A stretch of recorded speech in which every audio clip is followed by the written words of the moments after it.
All right, we're going to continue with today's media availabilities. This one's for tomorrow's NASCAR Xfinity Series Drive for Safety 300. We are joined by Justin Allgaier, the driver of the number 7 Let's Talk Food Chevrolet.com Chevrolet. This will be Justin's 200th start here in the NASCAR Xfinity Series, and it's happening at your home track, Justin, as you hail from Riverton, Illinois. You also have a win here at Chicagoland, but on top of that, you're running a special paint scheme for the race that's part of a partnership between Brandt, Winfield, and the U.S. Farmers and Ranchers Alliance called Let's Talk Food. Why don't you tell us a little bit about that program and the paint scheme?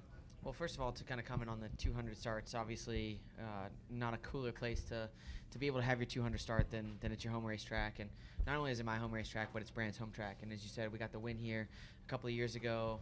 This is the side of my first Sprint Cup Series start. So a lot of really cool things here at Chicagoland Speedway. And I think that was the perfect place to kind of introduce the Let'sTalkFood.com initiative.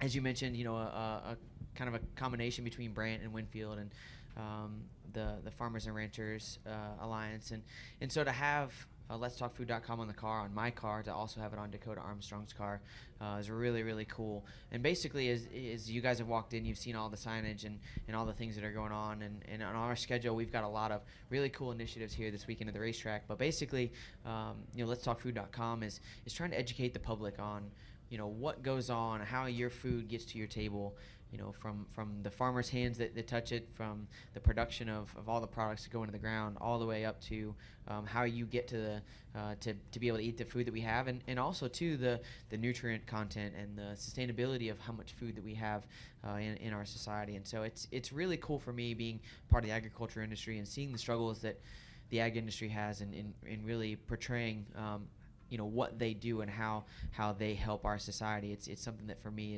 is really cool to be able to be a part of and have it on the race car this weekend. Awesome, thank you. And we will open up to questions for Justin. Please raise your hand. We'll get a wireless mic to you. Over to Zach.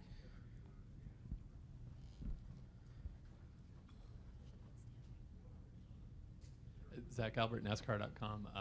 Justin, not to get too far ahead here, but have you given thought to the chase and how the rounds will be, it will work out, and any strategies that you kind of have going in as you turn toward the postseason? Well, for me, I've been fortunate enough the last few years to be on the Cup side and to watch the chase, not necessarily be a part of it, but to watch it. I don't know that's helped me as much as I would like for it to. I think Kevin Harvick said it. It could have been any of the chase guys this year, but I think it was Kevin Harvick that said that the only way to really know how to be prepared for the chase is to expect the unexpected. And I think for the Xfinity Series, it's really the same way. I mean, our dynamic of a series is a lot different than the Sprint Cup Series. Our races are different. We start at Kentucky. We kick out Talladega and Martinsville, two racetracks that the Cup guys really circle on their schedule as being the difference makers.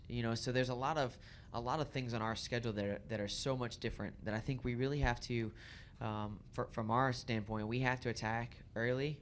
Early in the each round, and then try and conserve at the end of the rounds. And you always want to play defense. You never want to be on offense, you always want to play offense. You never want to be on defense. But at the same time, if you can get to that final round and have a good cushion, then obviously it helps your day a lot. So that's kind of the goal. And then once you get to Homestead, it's every hand on deck, every option you got, go out there and try to win the race. And the last couple of years in the Sprint Cup Series, it's come down to winning the race, and I think that it's going to be the same way this year for the Xfinity race in Homestead. Brian Eberle, RubbinsRacing.com. Justin, you came back to the Xfinity Series this year, and you've already set a career best for you in top 5s and top 10s with still 8 races left. You kind of feel like taking that step down from the Cup level back to Xfinity has really been a step forward in your career? It's been a step forward in a lot of ways, and just in life in general. For me, I love the opportunity to go to the Cup Series. It was great.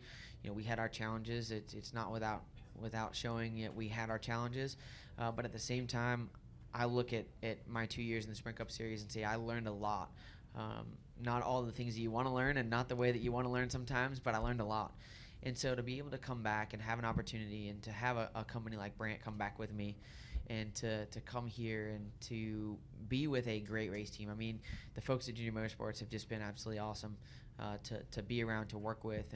And so yeah, I think it's been great. But on the flip side of that too, it's made me a better person. Just me personally, my wife will attest to that. The last 2 years have been really tough on me, on my family, and to be able to get to this point now and just be happy and content with how each week goes. And yeah, we want to win races and we still want to go out and win championships, but at the same time, each and every week we've been a lot closer to doing that, and to feel like we're in the place of running competitively every week. And I think from a driver's standpoint and just from a mental standpoint, that's been a really big thing for me. Do we have any final questions for Justin? All right, Justin, well, thanks for joining us today, and good luck tomorrow afternoon. Thank you.